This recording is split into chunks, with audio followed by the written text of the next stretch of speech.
ब्राह्मण कैसे यूपी की सियासत में किनारे लग गए। ब्राह्मण को बीजेपी, बीएसपी और सपा ने कभी नहीं बनाया सीएम। उत्तर प्रदेश में सबसे बड़ा ब्राह्मण विरोधी सीएम कौन? यूपी के पंडित सालों से सियासत में ठगे गए।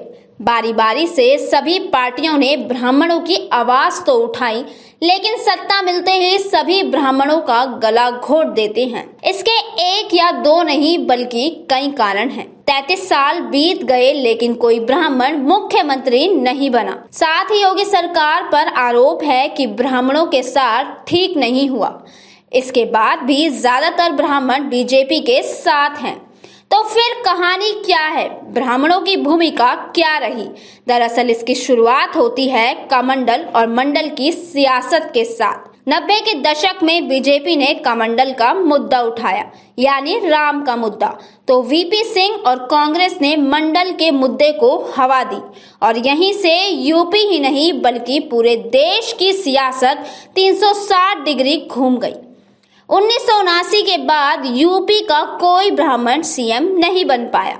मुख्यमंत्री गोविंद वल्लभ पंत, सुचेता कृपलानी, कमलापति त्रिपाठी, हेमंत नंदन बहुगुणा, श्रीपति मिश्रा और नारायण दत्त तिवारी अब तक यूपी के ब्राह्मण मुख्यमंत्री बन चुके हैं। मंडल आंदोलन के बाद ओबीसी पिछड़ी राजनीति का उदय हुआ और ब्राह्मण विलुप्त हुए।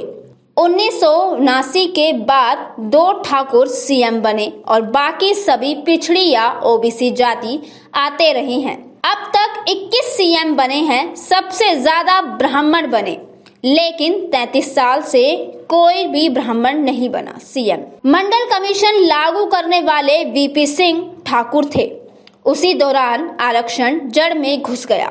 27% आरक्षण लागू होते हैं। पिछड़ों ने समझ लिया कि यूपी में पंडितों की विदाई तय है। तब से लेकर आज तक यूपी में ब्राह्मणों का वोट तो खूब है, लेकिन सियासी वजूद नहीं। मंडल आंदोलन के बाद से सियासत का चेहरा बदल गया।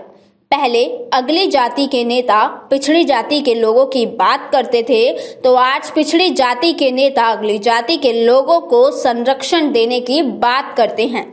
ब्राह्मणों का हाल योगी सरकार में कैसा है यह तो सब जानते हैं। बीएसपी में सत्ता पाने के लिए तो कहा गया हाथी नहीं गणेश है, ब्राह्मण विष्णु महेश है। एक और नारा था जिसमें बीएसपी में भी ब्राह्मणों का संतुलन नहीं पाया। तिलक तराजू और तलवार, इनको मारो जूते चार। सपा में जनवेश्वर मिश्र जैसे बड़े नेता के अलावा ज्यादा बड़े चेहरों को मौका नहीं मिला। अब ऐसा क्यों होता है आपको बताते हैं। यूपी में राज्य के कुल मतदाताओं का 10% ब्राह्मण है, जो कि लगभग 115 विधानसभा सीटों के भाग्य को निर्धारित करते हैं। बुंदेलखंड, प्रयागराज, वाराणसी, बलरामपुर, जौनपुर, देवरिया, अमेठी, कानपुर, नोएडा और बस्ती जैसे कुछ स्थानों में यह आंकड़ा 15% से ज्यादा है। फिर भी ब्राह्मणों को लीड रोल नहीं मिल पाता। इसके पीछे का कारण क्या हो सकते हैं?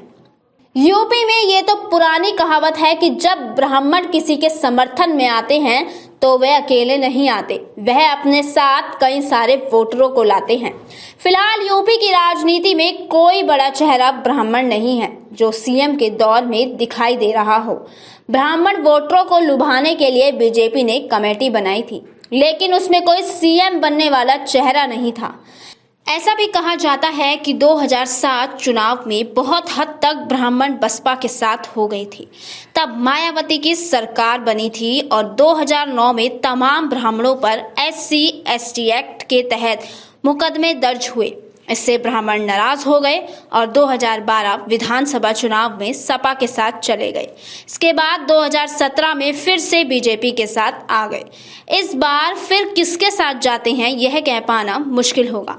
कमेंट सेक्शन में कमेंट करके जरूर बताएं कि आपको हमारी ये खबर कैसी लगी, और अब तक आपने हमारे फेसबुक पेज को लाइक और फॉलो नहीं किया है तो लाइक और फॉलो जरूर करें। सब्सक्राइब करें हमारे यूट्यूब चैनल को और बेल आइकन को दबाएं ताकि हर वीडियो सबसे पहले देख पाएं। आप हमें फेसबुक और ट्विटर पर भी